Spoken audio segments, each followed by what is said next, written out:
तृतीय नेपोलियन की वैदेशिक नीति की व्याख्या करें। नेपोलियन तृतीय एक सशक्त विदेश नीति अपनाकर फ्रांस का यश फैलाना चाहता था।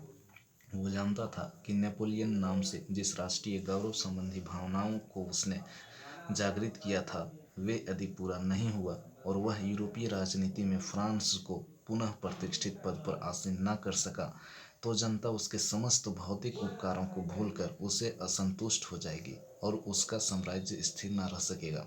वह स्वयं राष्ट्रीयतावादी था और समझता था कि बाहर राष्ट्रीयता की सहायता करने से फ्रांस की प्रतिष्ठा में वृद्धि होगी। नेपोलियन के मंसूबों ने उसे कई अंतर्राष्ट्रीय झगड़ों में फंसा दिया, जिससे अंत में उसका पतन हो गया। राष्ट्रपति पद पर आसीन होने के बाद शीघ्र ही उसने मेजिनी के रोमन गणतंत्र को पलटकर पोप को पुनः सिंहासन पर बैठाया था 1849 ईस्वी में, जिससे उसे कई प्रकार से लाभ पहुंचा था। फ्रांस की कैथोलिक जनता तथा शक्तिशाली पादरी वर्ग को इस कार्य से बड़ा संतोष हुआ। सेना को विजयी गर्व की अनुभूति का अवसर मिला और जनमत यह देखकर बड़ा प्रसन्न हुआ कि फ्रांस यूरोपीय राजनीति में अपना उचित स्थान लेने के लिए आगे बढ़ रहा है।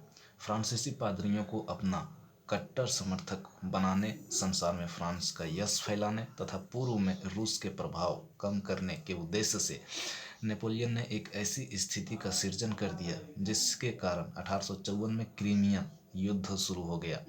वह चाहता था कि युद्ध में रूस को पराजित कर मॉस्को के अपमान का बदला लिया जाए। क्रीमिया युद्ध में रूस की पराजय हुई और वह बड़ा अपमानित हुआ। रूस की पराजय से नेपोलियन तृतीय की लोकप्रियता फ्रांस में काफी बढ़ गई, अतः उसकी महत्वाकांक्षा आकाश छूने लगी।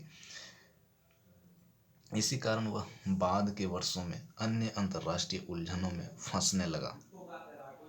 अब फ्रांस का गौरव यूरोप में फिर से स्थापित हो गया। युद्ध के बाद पेरिस में हुए शांति सम्मेलन का अध्यक्ष नेपोलियन तृतीय बना, जिससे अंतर्राष्ट्रीय क्षेत्र में पेरिस की महत्ता फिर से मान ली गई। पेरिस यूरोपीय राजनीति का केंद्र बन गया और नेपोलियन का प्रभाव काफी बढ़ गया। देश की आंतरिक राजनीति में उसकी स्थिति अत्यंत सुदृढ़ हो गई। माल्डेनिया और वेलेसिया में जब राष्ट्रीय आंदोलन शुरू हुआ तब यूरोपीय राज्यों के विरोध के बावजूद नेपोलियन वहां के देशभक्तों का समर्थन करता रहा। अंत में 1859 में दोनों उपराज्य मिलकर एक हो गया और उनका नाम रोमानिया पड़ा। इस प्रकार नेपोलियन की सहायता से यूरोप में एक नए राष्ट्र का निर्माण हुआ, जिससे फ्रांस की अंतर्राष्ट्रीय प्रतिष्ठा भी बढ़ी। क्रीमिया की सफलता के बाद नेपोलियन की महत्वाकांक्षा को अधिक बल मिला।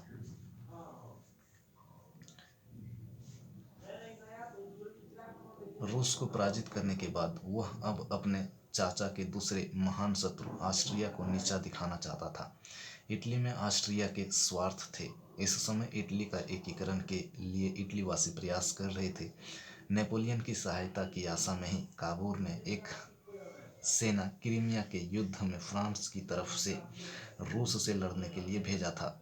ऑस्ट्रिया ही इटली के एकीकरण में बाधक था, अतः उसने काबूल से 1858 ईस्वी में प्लाम्बियर्स की संधि की, जिसके अनुसार नेपोलियन ने नीस और सेवाय के बदले सार्डिनिया पिडमोंट को ऑस्ट्रिया के विरुद्ध सैनिक सहायता देने के लिए वचन दिया। जिस समय ऑस्ट्रिया युद्ध में पराजित हो रहा था, उसी समय एकाएक फ्रांस ने युद्ध से अलग हो जाने की घोषणा करते हुए ऑस्ट्रिया के साथ संधि कर ली। नेपोलियन के इस विश्वासघाती कार्य से काबूल और इटली के देशभक्तों को बड़ी निराशा हुई। यद्यपि संधि के अनुसार नेपोलियन को नीस और सेवाएं प्राप्त हुए, परंतु इटली के राजनीतिज्ञों के बीच वह धोखेबाज बन गया।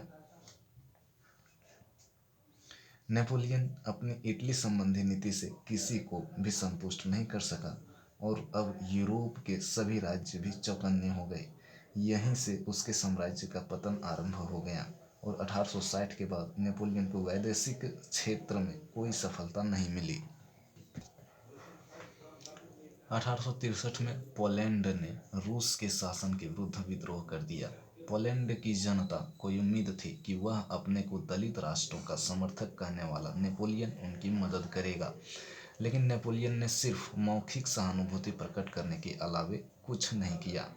रूस ने पोलैंड के विद्रोह को कुचल डाला। नेपोलियन की पोलैंड संबंधी नीति से साम्राज्य की प्रतिष्ठा को घोर आघात पहुंचा।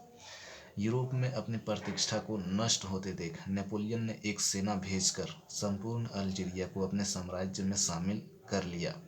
1856 में उसने चीन के विरुद्ध इंग्लैंड के साथ सहयोग किया, चीन के साथ युद्ध लड़ा और उसे पराजित कर चीन में अनेक सुविधाएं प्राप्त की। 1859 में हिंद चीन पर भी फ्रांसीसी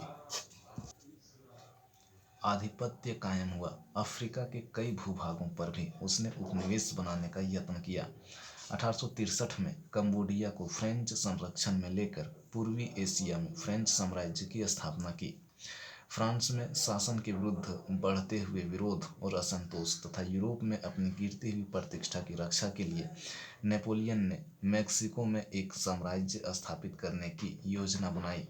मेक्सिको, जो 1823 ईस्वी में स्पेनी दासता से मुक्त हुआ था, इंग्लैंड, स्पेन और फ्रांस सरकार से काफ़ी ऋण लिया था। 1861 ईस्वी में जब बेनितो जुआरोज मेक्सिको का राष्ट्रपति बना, तब उसने कर्ज लौटाने से मना कर दिया। इससे इंग्लैंड, फ्रांस और स्पेन ने मेक्सिको पर आक्रमण कर दिया। जुआरेज बाध्य होकर कर्ज लौटाने के लिए राजी हो गया। परिणामतः स्पेन और इंग्लैंड की सेना लौट गई, लेकिन नेपोलियन अपनी प्रतिष्ठा बढ़ाने के चक्कर में वहां राजतंत्र कायम करना चाहता था और उसने अकेले ही अपने सैन्य बल से ऑस्ट्रिया के सम्राट के छोटे भाई मैक्सिमिलियन को मेक्सिको की गद्दी पर बैठाया। मैक्सिमिलियन कैथोलिक था, इस कारण नेपोलियन आशा करता था कि उसकी कैथोलिक प्रजा उसके इस कार्य से प्रसन्न होगी।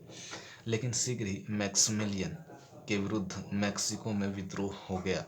इसी बीच अमेरिका में गृह युद्ध समाप्त हो गया और अमेरिका ने फ्रांस को धमकी भरी चेतावनी दी कि वह मुनरो सिद्धांत के अनुसार अमेरिका के मामले में हस्तक्षेप नहीं करे।